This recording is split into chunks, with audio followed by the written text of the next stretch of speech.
धर्म तू जाणतोस ना, मग मातेला दुरी प्रभूच्या चरणा गुणना करी. सेवा की करू दे आज पदाची मला, लाभेल दयाने पुण्य बहु कसे तुला. मदीय हे तुझू पूर्ण करावा मला, श्रीचरणाच्या सन्निध मोरा, श्रीचरणाच्या सन्निध मोरा. बघून सोडती ना रडू म्हणे, उलट तुझी का तुझे. ते म्हणे, अरे तू मला मातृस्थानी समजतोस ना, माझा अधिकार तू का बरं काढून घेतोस. असं कर, आजच्या दिवस तुझ्या प्रभू श्री रामचंद्राचे चरण सेवा करण्याचा मान मला दे. आणि तू माझ्या भक्तीच्या आड येतोयस रे. त्यावर हनुमंतराय हुशारीने म्हणायला लागले, ठीक आहे आई, तू काय कर, एक चरण कमल मी दाबायला घेतो, दुसरं तू घे. आता शेवटी 1 वर्षानंतर या नवरा बायकोची भेट झालेली होती महाराज. मग शेवटी या हनुमंतरायांना ब्रह्मचारी असल्या कारणाने संसारामधले काय गोष्टी असतात हे त्यांना माहिती नव्हतं. म्हणून हे हट्टाला पेटले की आज मी प्रभू श्री रामचंद्रांची सेवा करणारच. फार बरे एक तुझसी पाय मी दिला, दुसरा तो मजसाठी राहू दे भला. रामचरण सेवा ती उभयता करू, तू माझी जननी साचले करू. हेच हट्ट धर्मी मशी दूरी नको करू. या परी तो चतुर कपी तिजसी बोलला, फार बरे एक तुझसी पाय मी दिला. आई तू काही काळजी करू नकोस, एक पाय तू घे, एक पाय मी घेतो, दोघांची सुद्धा चरण कमल दाबण्याची सेवा पूर्ण होईल.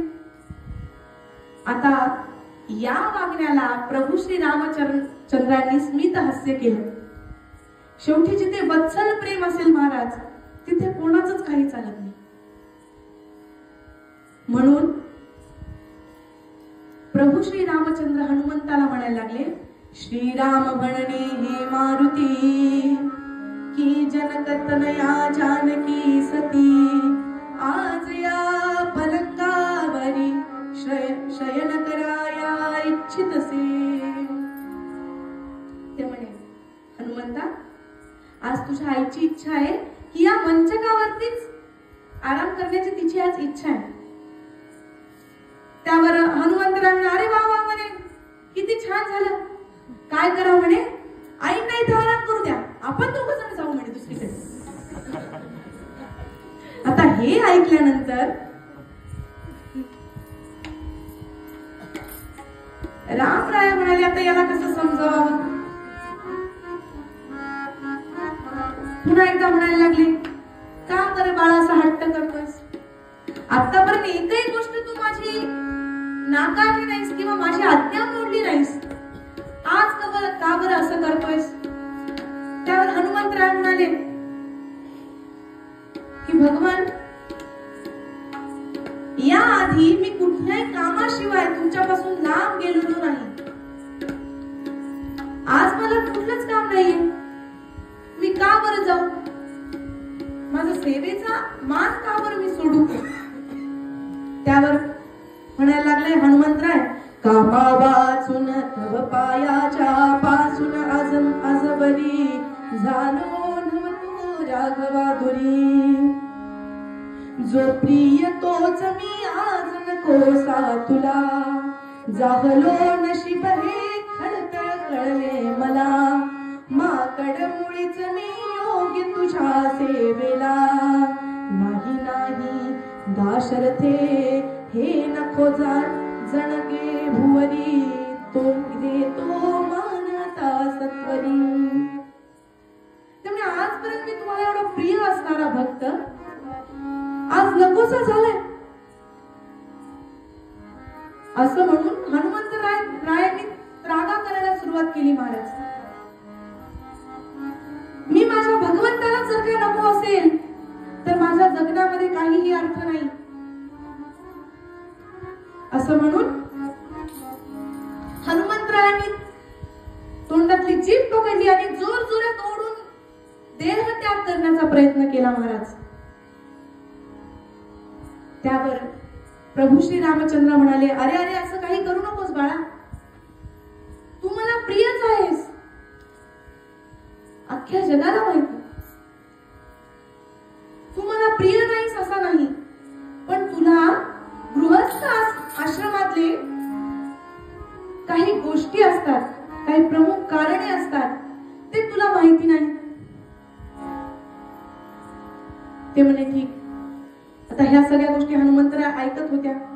मग सीतामाईंनी एक बुद्धी चालवली आणि म्हणायला लागले, अहो ज्यावेळेस त्या पंचवटीमध्ये मी होते त्यावेळेस माझी फणी तिथे राहिली हो, आणि ती साधी सुधी नव्हती, माझ्या माहेरून आलेली होती. आता आपल्या एखाद्या माहेरून आलेली गोष्टीवरती आपला किती जीव असतो महाराज, हे तुम्हाला वेगळं सांगायची गरज आहे का? तुम्ही असं करतो, या हनुमंतरायाला पाठव बरं तिथे. आणि हनुमंतराने, आई फक्त फणीच आणायची आहे ना, थांब म्हणली, मी जायची गरज नाही, माझी शेपटीच आणून दे. बरे पुच्छा जा पंचवटीला, बरे पुच्छा फणी मातेची शोध जगा जागी, गगसल्यासी घेऊन शीघ्र जावे, जाईन तवसे मोदेस विचारावे. इकडे हनुमंतराय आपल्या शेपटीला सांगायला लागले, हे बघा शेपटीराव, असं करा, पंचवटीला जा, आमच्या आईची फणी तिथे विसरलेली आहे, तुम्हाला जर का सापडले नाही तर असं करा, गंगा माय आहे ना, ती खूप दिवसापासून तिथे खूप जुनी आहे, खूप म्हातारी आहे, तिला विचारा, तिला नक्कीच माहित असेल. इकडे शेपटीला आज्ञा झाली. ती शेपटी काही क्षणामध्येच ती फणी घेऊन आली. आता पुन्हा सीतामाईंना कळत नव्हतं की दोघांमधला एकांत कसा बरं प्राप्त करावा.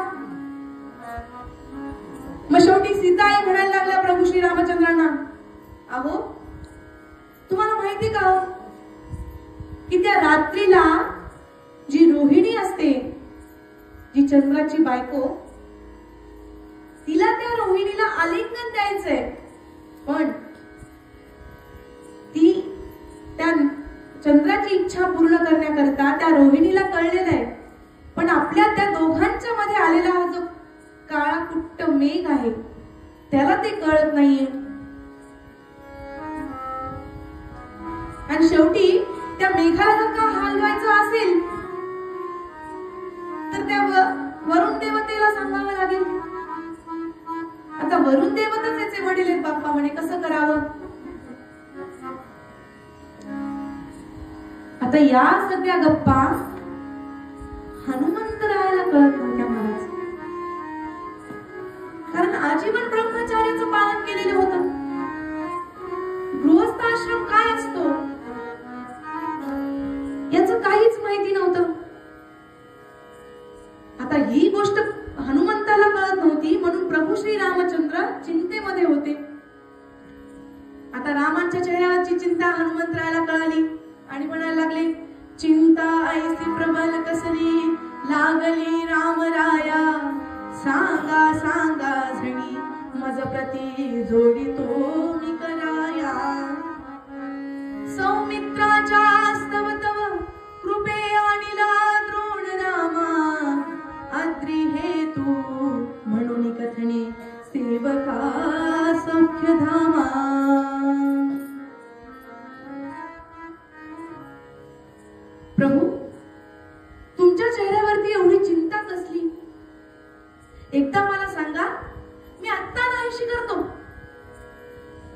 त्यावर प्रभू श्री रामचंद्र म्हणायला लागले, गृहात स्थित जो आहे त्याला म्हणती गृहस्थ मज ठावे. ते म्हणे, अरे आम्ही सध्या गृहस्थ आश्रमामध्ये जगतो. त्यामध्ये काही अशा गोष्टी असतात की जे नवरा बायकोंना एकांतात कराव्या लागतात. या गोष्टी तुला कशा बरं कळत नाहीये? त्यासाठी गृहस्थ आश्रम काय आहे हे तुला जाणावं लागेल. त्यावर हनुमंतराय म्हणाले, काय नाही म्हणे, मी इतके दिवस वनामध्ये राहत होतो त्यामुळे वानर होतो. आता गेले कित्येक दिवस तुमच्या सोबत या राजवाड्यामध्ये राहतोय, मी पण घरात राहतोय, मला एक गृहस्थ आश्रम काय ते कळलं नाही. असं म्हणून म्हणायला लागले, गृहस्थात स्थित जो आहे त्याला म्हणती गृहस्थ मज ठावे. मीही गृहस्थ झालो वनचर आता मला न लेखावे.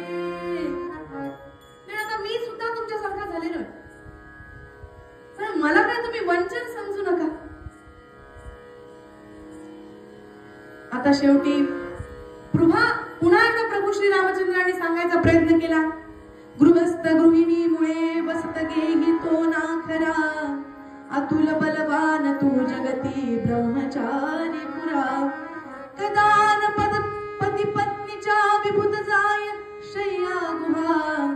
तेथे जवर जोडपे कथित शास्त्र हे से पहा.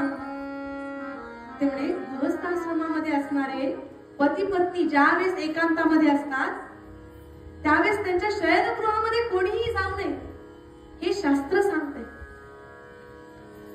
ते म्हणे, तुम्ही असं म्हणताय, थांबा म्हणे, तुमचा एकांत भंग करणारा कोण कोण आहे? आत्ता एकेकाला बाहेर काढतो. रामा आता अडचण मोठी, रामा आता अडचण मोठी पडली येथे बसण्यासाठी. भेटून मुक्या उभे भेटे बसले असतील तरुण कोठे. ते पाहू द्या निर्गुण मजला मागणी विश्रांती आहे आपणाला. ऐसे बोलून जामन गाद्या, ऐसे बोलून जामन गाद्या. भेट लागला ढेकून मुक्या पाहता झाला पतंग फिरती दिव्या होती घेत मराया. धावे मारुती चंडाळानो शास्त्राचे ना कैसे पुरविता. सांगा मधला कैसे पाहता राम बसले गरुडा साला नवल वाटले.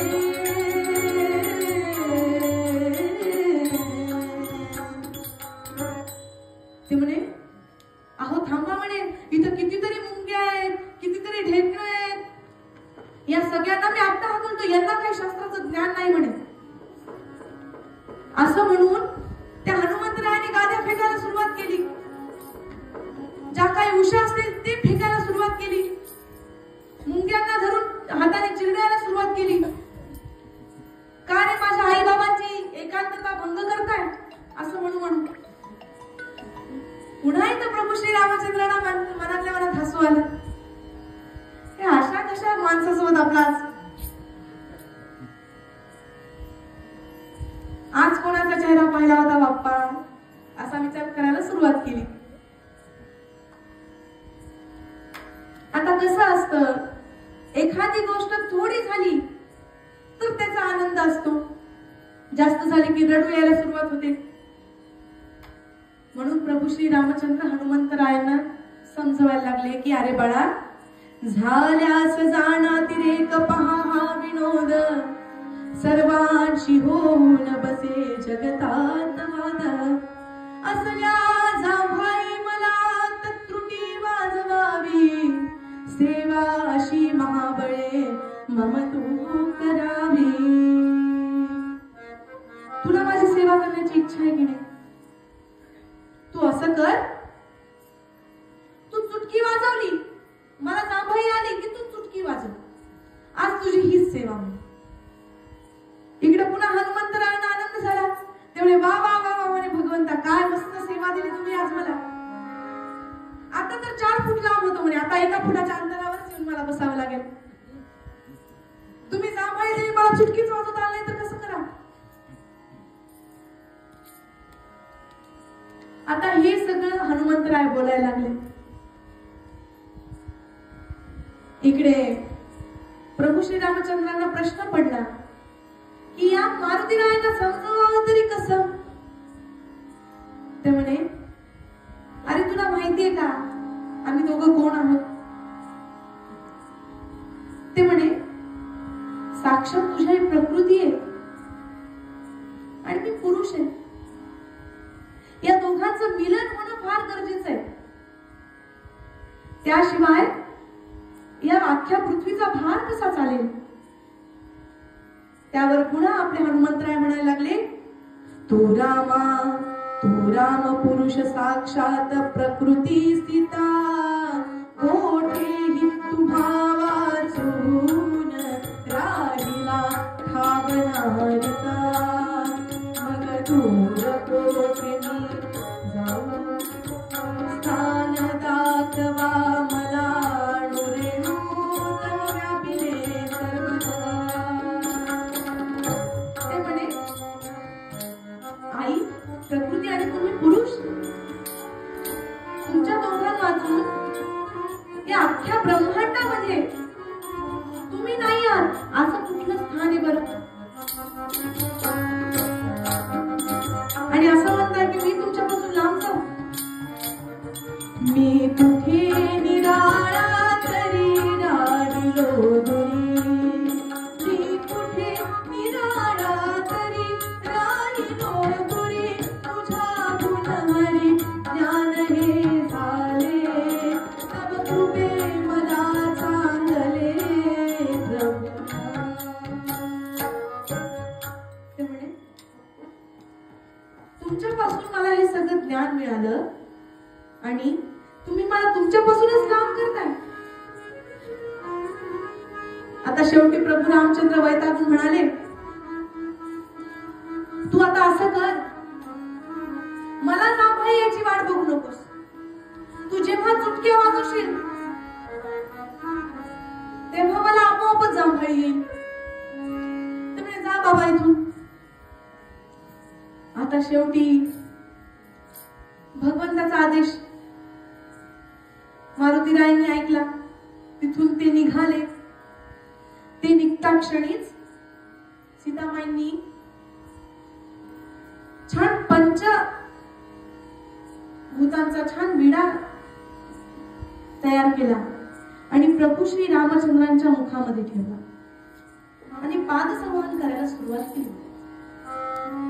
इकडे पाहत तर काय की प्रभू श्री रामचंद्र पान खायला तयारच नाहीत. आता विचारा का? विचारा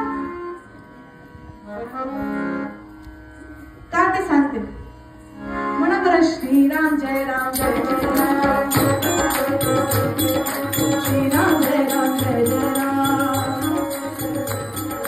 श्रीराम जय राम जय जय राम, श्रीराम जय राम जय जय राम,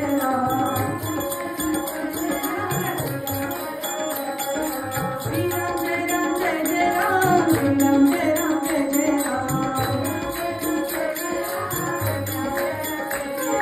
श्रीराम जय राम जय जय राम, श्रीराम जय राम जय जय राम, श्रीराम जय राम जय जय राम, श्रीराम जय राम जय जय राम,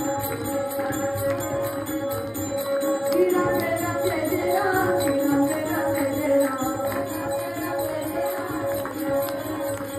श्रीराम जय राम जय जय राम, श्रीराम जय राम जय जय राम,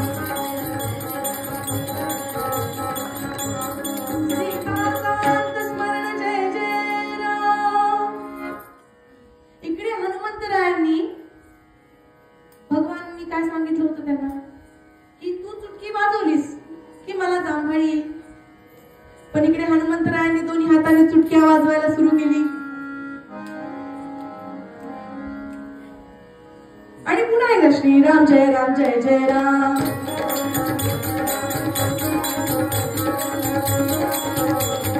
श्रीराम जय राम जय जय राम, श्रीराम जय राम जय जय राम.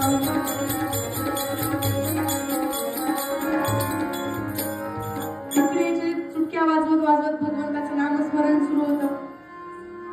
इकडे सीतामाई विचारत पडल्या की आपल्या प्रभू श्रीरामचंद्रांचं मुख कमल का उघड, कुठे वादपीत झाला की काय, असं म्हणून सीतामाई पळाल्या तर थेट वशिष्ठांच्या गृही आणि म्हणायला लागल्या, चला वसिष्ठा श्रीरामाचे अनन ना मिटते,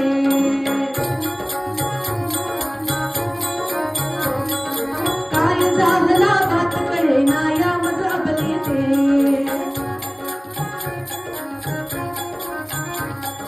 सौमित्रा ह्या भरता शत्रुघ्नानुपमाता, सौमित्रा ह्या भरता शत्रुघ्नानुपमाता, कौसल्याही बरोबरी ती आनादे त्याते, चला वसिष्ठा रामा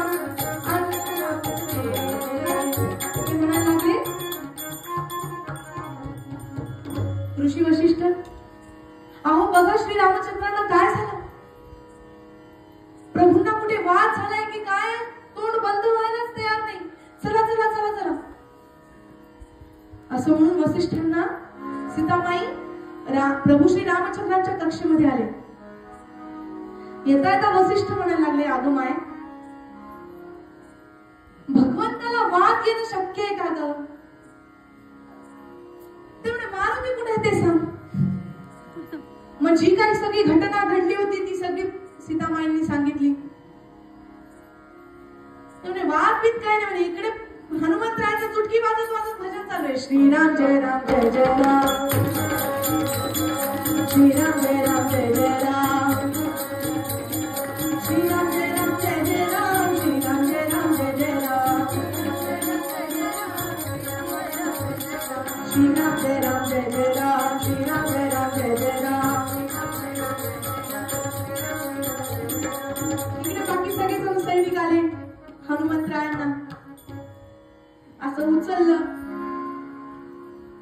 हे काय नामस्मरण करण्यामध्ये मग्न होते, कोणी आपल्याला उचलून घेऊन जाते याची सुद्धा त्यांना भ्रांत राहिली नाही. पण जसं काही प्रभू श्री रामचंद्रांच्या समोर आणून उभं केलं महाराज, हनुमंतरायांची तंद्री सुटली.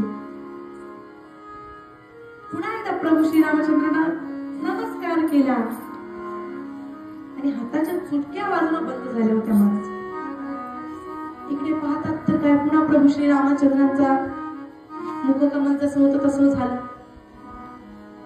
तसं झाल्यानंतर प्रभू श्री रामचंद्र अतिशय प्रसन्न मुद्रेमध्ये म्हणायला लागले, कळले का